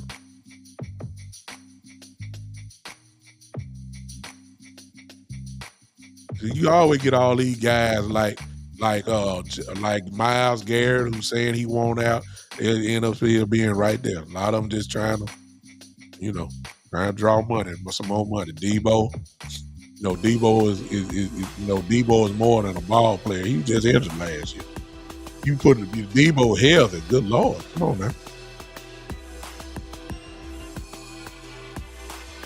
You Cowboy fans, Karan, we don't like the 49ers, of course. But they're drafting 11. If they are healthy, anybody they add is just going to make them just, more better. Yeah. You know what I'm saying? We look, y'all, let's just be honest. Let's be honest. I know we Cowboy fans, but look, we chasing a lot of teams. They're ahead of us. The Packers are ahead of us. Hello. Y'all don't want to tell the truth, but I will. The Packers are ahead of us. Detroit, even though they lost both their coordinators, Detroit is ahead of us. Philly, yes, and I don't want to hear nothing about, well, we beat Philly all the time. That is 9-4. And Washington, they just got good this year. Ladies and gentlemen, you might as well just stop it. Washington is going to be a problem because they're playing under a rookie quarterback's contract, and they got $94 million. I think they got it right at $100 million to go spend on free agency. They are going to spend it. The Washington Commanders are going to be a problem. They're going to be a bigger problem than Philly is right now. We're chasing them. I'm serious. I'm just talking about the NFC. We're chasing about 4 or 5 teams right now. And if we got this mentality, this same mentality, this is not going to be good, y'all. I'm just telling you. Now when everybody else is aggressive and we're conservative, that ain't going to work. Not now. It's done changed. The draft and developmental system ain't gonna work now. Now when everybody else drafting and signing free agents, real free agents, come on, y'all. Y'all got to catch up. The Cowboy way don't work. It's not gonna work now. When Philly is drafting and signing a Saquon Barkley, look, stop it. When the Baltimore Ravens are drafted and they sign a Derrick Henry, that's called hitting both sides. When Washington is signing everybody, it's almost Dallas Cowboy West over there. Come on, y'all. We come on. We got to catch up in the mentality, in the philosophy. We ain't caught up. So it is what it is. To sum it all up, because we got all off base, and I just flow with y'all, which I love, because y'all come up with some good stuff. My whole thing is today is that just because Zach Martin retired, it don't mean that we got to draft another guard at 12. That's my whole, that the whole show is right there. And this is what the Cowboys do, at least the history. Because they love drafting offensive linemen, and they always draft linemen in the first round. That's what the history shows. You got a big void that you just had. I personally don't want an offensive guard unless he's top 5 on the board or whatever. I don't want a guy that's at, the 18th, 9th, ranked player in the board, and you draft him at 12 because you just got to get the whole lineman in the first round, like the Cowboys always do. I don't want that this year. I'm sorry. Now, if the guard was rated 5th best player in the draft, I would say yes. Okay, it makes sense. But just because Zach Martin gone and there's a potential hole in the line, and you got this fantasy, oh my God, we could draft a guard at 12, and we'll have the next 10 years with these we already got Guyton in his first year. We got BB in his first year. We'll draft another guy, another rookie there. And then these 3 guys could be the pillar and the cornerstone of the offensive line for the next 15 years. We can do that right now. Forget Genty. Forget McMillan. Forget Mason Graham. Forget Travis Hunter. I'm just throwing names out because that's how they'll think. Forget Abdul Connor. Forget all these guys. Forget all these guys. We don't want them. We want an old line. We want a guard. And I'm just saying, like, y'all killing me. And I got a scary feeling that this conversation, at least, has entered the room. It wasn't in the it really was not in, because you didn't have Zach who retired. You probably thinking he might come back. So there was no need to be talking about the first round guard and all that, because you had Zach Martin still in the building. Oh, can we get young? I mean, Brock Hoffman is in his 4th, 5th year. We might as well get younger and just go in the draft and grow with these guys. This is what I'm talking about. This is what the Cowboys do, man. And I'm going to be so irritated if they draft a guard at 12. But I got all these other good options. I'm going to be very upset. And I'm going to tell y'all, ladies and gentlemen, Cowboys are playing for 2032. They're not playing for 2025. So there's no sense of us getting hyped. There's no sense of us talking about it, really nothing. Get drafted to 2032. They're setting up next quarterback. They're setting up, well, this next quarterback going to be, they're setting up the lineman for him. That could just be the first recipient of it for the first couple of years. That's what I'm saying. I just can't.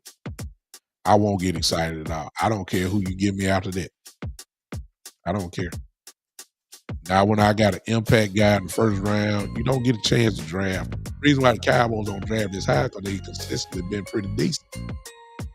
They're usually at the late teens, early 20s drafting.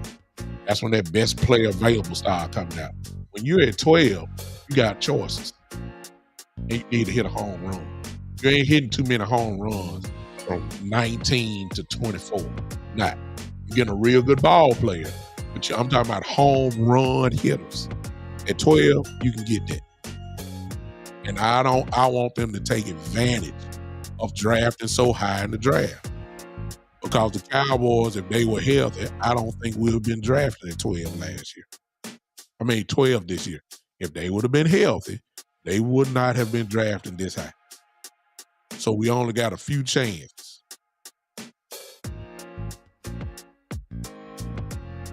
I'm just saying.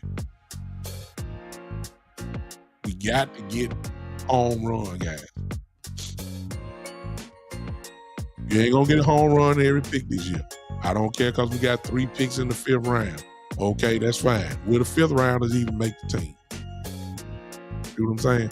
Not getting hyped. Oh, because we got 3 picks in the 5th round. We don't have any in the 4th, but we got 3 picks almost back to back in the 5th round. Okay, are they gonna make the team? See, I know in the first 3 picks, they're gonna make the team. I know the first round guys probably gonna be a day 1 start. Second round too. And depending on who it is, possibly 3rd round. 5th round with them 3 picks, are they gonna be on the practice squad? Or what? I mean, I don't know. So I ain't really hype about it. I mean, I take it, but I'm not really hype about it. I'm not. But we'll know. We're going to find out some real answers before the draft. We are going to find out in free agency that the way the Cowboys are going to attack this offseason. And depending on how they respond, that will determine my enthusiasm really for the draft. They're going to tell me how they respond. Well, forget that. Before free agency, what need to happen is they'll show us how serious they are. If they wait till the last minute and restructure that CD and wait till the last minute with that mess, signing Michael Parsons at the last minute, then I'm going to tell you, because they got a chance to get this thing straight real quick with a lot of money in the cap by simply doing it. If they don't do it immediately, like, quickly, then I'm going to say, hey, y'all, I ain't going to quit. Big Time Show will still be here, but I'm going to be like, y'all going to have to look somewhere else for encouragement because I'm not going to have it for you. I want to talk so bad about Jerry and Steve. I'm going to talk so bad about it. See, again, let me say this. This is before free agency and before the draft. The first move that need to be made rather quickly, they need to restructure that. He counts as 89, I believe I'm right, $89 million on the cap. We already know they got to get that done right, quick. They need to do that, and they need to restructure CD. Just them two alone, or the cap would be $98 million. You talking about getting in the ball game for real. That's how you get in it. Then they need to extend Michael, which will add to it, and you're over $100 million for the cap before we even hit free agency. Or you can wait until the last minute like they did last year and get nothing. That's the first step. I know how serious you are when you do that. I even compromise. Just get CD and Dak done. That's $98 million.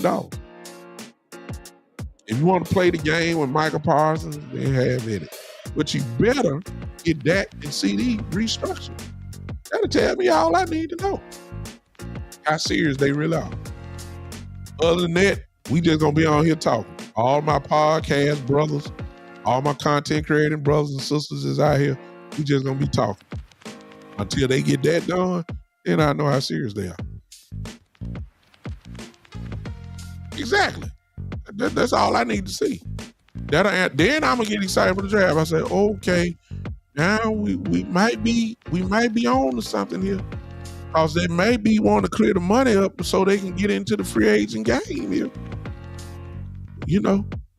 That's why I say, okay, I ain't going to get too hyped because until I see a signing, then I get excited. But they could be clearing it up. They're going to have to do it even if they're getting these Sesame Street free agents. They exactly, Greg. They can do all that. Diggs and they got a chance to really change the salary cap. But they're going to have to do it either way, even if they getting these Sesame Street free agents. The non-impact guys. Gary, you would be awesome in a podcast, man. I've been done told you that. You'd be awesome at it. You'd be awesome at it. I'd be glad to hear it. Be glad to hear it. I'll be glad just to help you, Gary. We talked about that, I believe, a while back too, if I remember right. Yeah, the Sesame Street electric company free agent. You know, the guys ain't gonna, they just filling in and stuff. You know, you got. I think what are we? Somebody help me before I leave. I believe we're $4 million. That's all we got. The cap room right now, $4 million. That's it. So they're gonna have to do something anyway. You might as well just go and do it, man. I'm just saying. Again, we're in the dark zone. The danger zone. The danger zone is this franchise next few moves are in the hands of, it ain't Schottenheimer. It ain't none of the coaches. The franchise now, they done shipped it. They had to, they let Schottenheimer and Matt Eberflus hire their own coaches. That's good. They did that. Now we're in the hands of Steven and Jerry. This is when we are in trouble.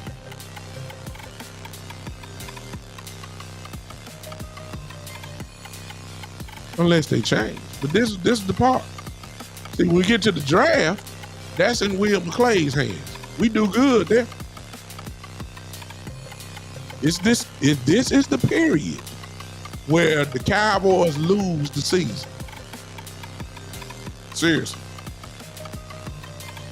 See, if you need players, you can't have Stephen Jones counting coins.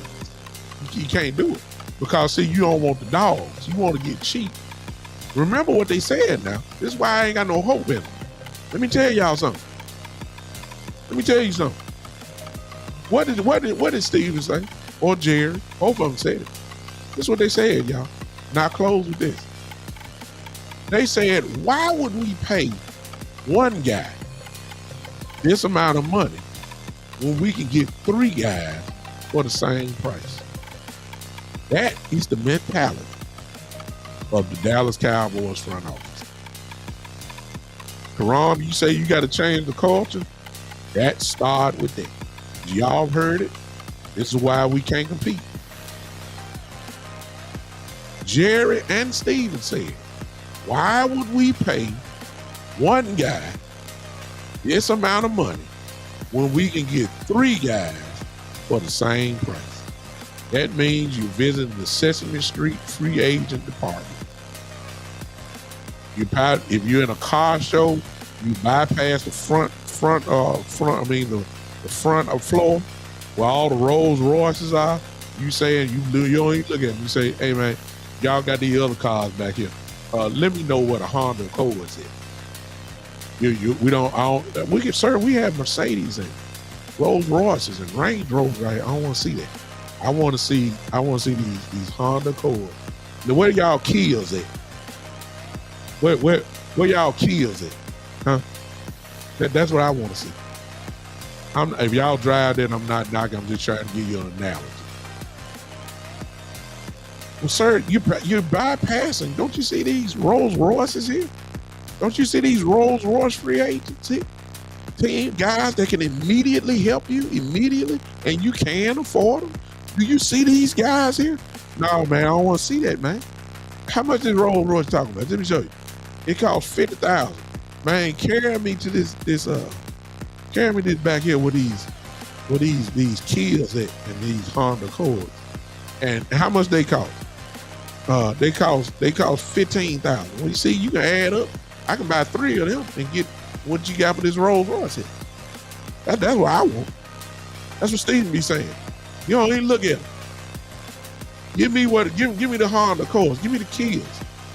Give me these. Give me these other stuff. I don't want no Range Rover. Give me a Ford pickup. Well, sir, we got Ford pickups on here. These F-100s. We got the limited edition. It costs you about $95,000. Say what? No, man, you got me wrong. I don't want the 2025 Ford F-150. I want the 1989 Ford F-150. That's what I'm looking for. The ones that's been hurt, translation. The one that's got injury-prone guys. Give me those. They've had a few dings. Have had a M1. They had a couple injuries and all that type of stuff. That's what I want. I want the guys on the last legs. Give me the Joseph. Give me the what's the lineman, the big dude that we had a couple years ago that was 40 years old. Give me the old guy. Give me the old guy. Sir, we got these Rolls Royces here. We got a guy right here, man. We got a Derrick Henry right here who stay in Dallas, who wants you, who wants to come to Dallas. He's a Rolls one. He was the first Rolls Royce you saw on the floor. Derrick Henry, guaranteed to get you 1,500 plus yards. Still in his prime. Man, I don't want that. What you want? Man, get me back here with this F-150 broken down. Give me this and give me Rico. Sir, Derrick Henry is right here. Now Rico done caught value. You thought he was a Honda Accord. Now you in debate on whether you're gonna pay him a year later. See, the mentality is off. I'm done. Y'all have a good evening. I've been on here for 2 hours, 16 minutes. Yeah, I don't want the 2025 F-150. I want the 1988 F-150. One that got miles on it. Yeah, I don't want that. Sir, we only have 6 miles, and that was test driving for this Rolls Royce. I don't want that. I need at least 100,000 miles, and then we can talk. That's what Stephen and Jerry do. This is what mentality's got to change. If it don't change, I'm going to be on here next year right about this time saying the same thing. Every year, I get on here and say we need defensive tackle. Every year, we need to stop the run. How many years do we got to keep saying this before they fix the problem? I don't get it. I don't. Y'all take it easy, man. I'm starting to feel frustrated. Lord Jesus. I'm out. I'll see you guys Monday night, 7 o'clock. I'm quite sure I'll pick this back up again. Until then, ladies and gentlemen, I'm tired now. Just thinking about it starting to make me tired. I can see it. Yeah. I feel frustration happening. Jones ain't gonna do right, man. They're just not. We have hope every year. I lost hope in them. I know they're not gonna do right. I'll see you guys Monday night, man. I appreciate all y'all. Thanks for hanging with me. Y'all hit that like button as you get out of here, as you clap your hands to the one and the only. This has been, yes, sir, the Big Time